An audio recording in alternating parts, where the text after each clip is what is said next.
Oke, Assalamualaikum warahmatullahi wabarakatuh. Jadi pada sore hari ini, saya Fuad Azhar Musiran dengan teman saya yang mengerjakan makalah Ibu Duresa akan mempresentasikan eh, presentasi kami tentang bahan keramik. Jadi untuk batasan pembahasannya yaitu yang pertama definisi dari bahan keramik itu sendiri, dan yang kedua struktur dari bahan keramik, kemudian yang ketiga adalah sifat-sifat bahan keramik, dan yang keempat adalah klasifikasinya. Ini lanjut aja dari definisinya. Yang pertama adalah definisi, kalau dari presentasinya, keramik merupakan senyawa antara elemen logam atau non-logam yang berupa oksida, nitrida, dan karbida. Pada umumnya contoh material keramik yaitu aluminium oxide atau alumina Al2O3, silikon dioksida atau silika, silikon carbide, dan silikon nitride. Keramik yang tersusun dari mineral tanah liat yang biasanya kita sebut porselen, serta semen dan kaca itu disebut sebagai keramik tradisional.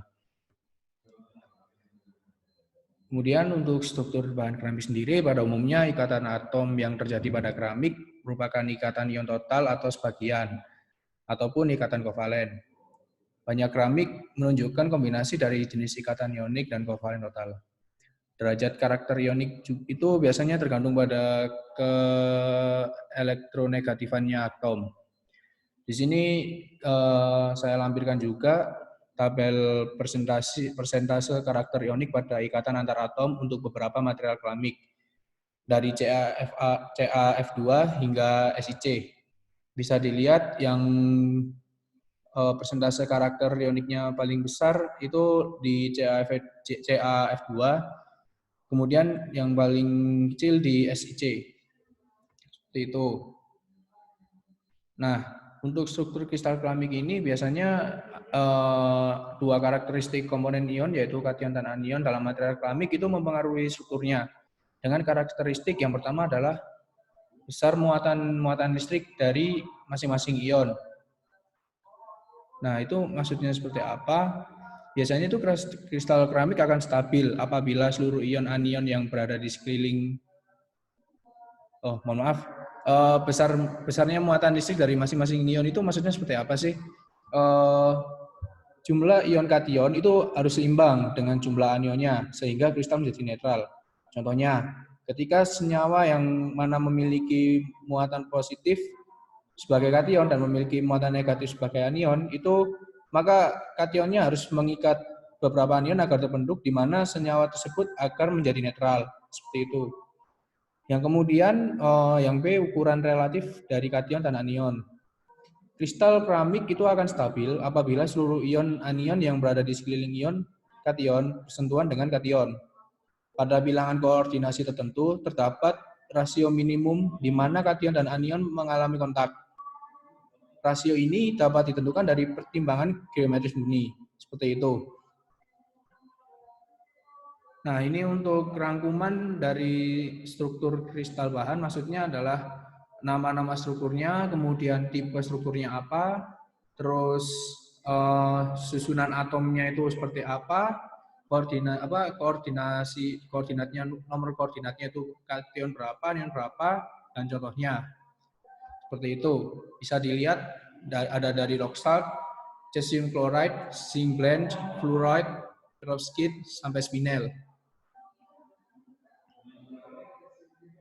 Nah, ini merupakan struktur-strukturnya yang barusan saya jelaskan di sini tadi. Yang pertama ada dari rock salt ya. Rock salt ini merupakan struktur kristal AX yang paling umum. Bilangan koordinasinya yang seperti yang disebutkan di depan, kationnya 6, anionnya 6. Dan selanjutnya ada kristal dari cesium chloride-nya, ini juga sama, ini AX, zinc blende ini AX, terus kemudian ada dua kristal tipe AMXP, ini AMXP ini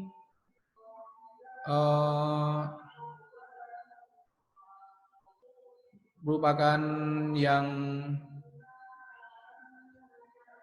ini teman-teman, yang fluoride.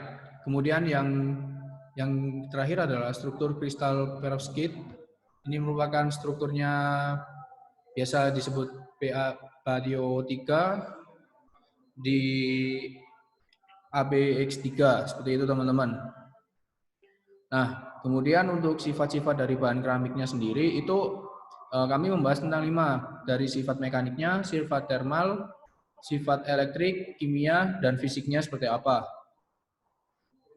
Yang pertama, sifat mekanik keramik. Kembali lagi ya, keramik merupakan material yang kuat, keras, dan juga tahan korosi. Selain itu, keramik memiliki kerapatan yang rendah dan juga titik lelehnya tinggi. Nah, masalahnya keramik ini mudah rapuh. Rapuh ini rapuh yang seperti apa? Yaitu kecenderungan untuk patah tiba-tiba dengan deformasi plastis yang sedikit karena kombinasi dari ikatan ion dan non-valen. Dan partikel-partikelnya yang tidak mudah bergeser, seperti itu teman-teman. Nah, faktor rapuh ini terjadi apabila pembentukan dan propagasi kerekatan yang cepat. Dalam padatan kristalin, retakan tumbuh melalui butiran dan sepanjang bidang keretakan dalam kristalnya, itu permukaan tempat putus yang dihasilkan mungkin memiliki tekstur yang penuh butiran dan kasar. Nah, seperti itu teman-teman.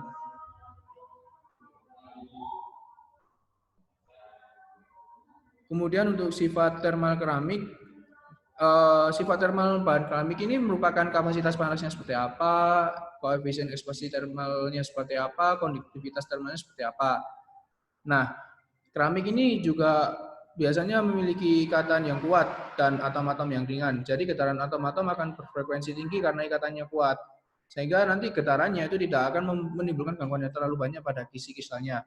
Sebagian keramik dari definisi-definisi tersebut mempunyai titik leleh yang tinggi. Artinya walaupun pada temperatur yang tinggi, material ini dapat bertahan dari deformasi dan dapat bertahan di bawah tekanan tinggi. Seperti itu.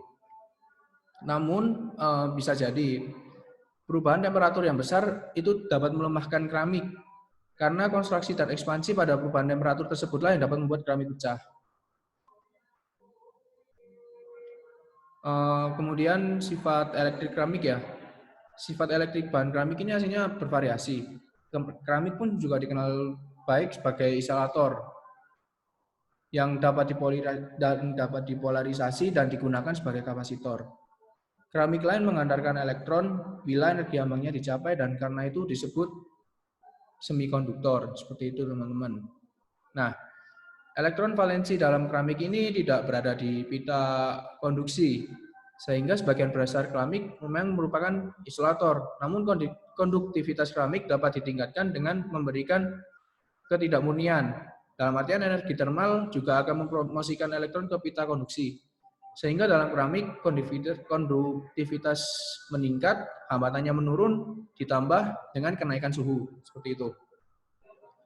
Untuk sifat kimia keramik mungkin tidak banyak, yang bisa kita sampaikan mungkin salah satu sifat khas keramik itu mungkin kestabilan kimia ya, di mana sifat kimia dari permukaan keramik dapat dimanfaatkan secara positif. Seperti itu teman-teman. Sifat fisik keramik, sebagian besar keramik adalah ikatan dari karbon, oksigen, atau nitrogen dengan material lain seperti logam ringan dan semi logam. Nah, hal ini menyebabkan keramik biasanya memiliki densitas yang kecil.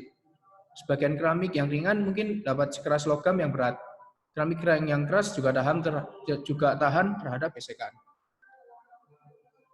Nah, yang terakhir, perihal klasifikasi bahan keramik. Bahan keramik sendiri ini ketika kita membahas tentang klasifikasi itu dibagi dua. Yang pertama, keramik tradisional, dan yang kedua adalah keramik halus. Keramik tradisional ini biasanya teman-teman bisa temui dalam kehidupan sehari-hari di peralatan dapur mungkin, atau di keperluan rumah tangga atau industri ya teman-teman, seperti kayak barang pecah belah, kayak semacam piring dan kawan-kawan. Sedangkan keramik halus sendiri itu lebih ke keramik yang dibuat menggunakan oksida logam seperti Al2O3, ZrO2 atau MgO. Nah, penggunaan elemen ini biasanya digunakan untuk komponen-komponen industri seperti semikonduktor, komponen turbin, dan biasanya juga berguna dalam bidang medis. Mungkin itu aja teman-teman yang bisa kami sampaikan. Jika ada pertanyaan, silakan komen, atau mungkin bisa langsung hubungin saya Fuad Hasan Musiran atau langsung dari Putu Reza. Sekian dari saya, terima kasih. Wassalamualaikum warahmatullahi wabarakatuh.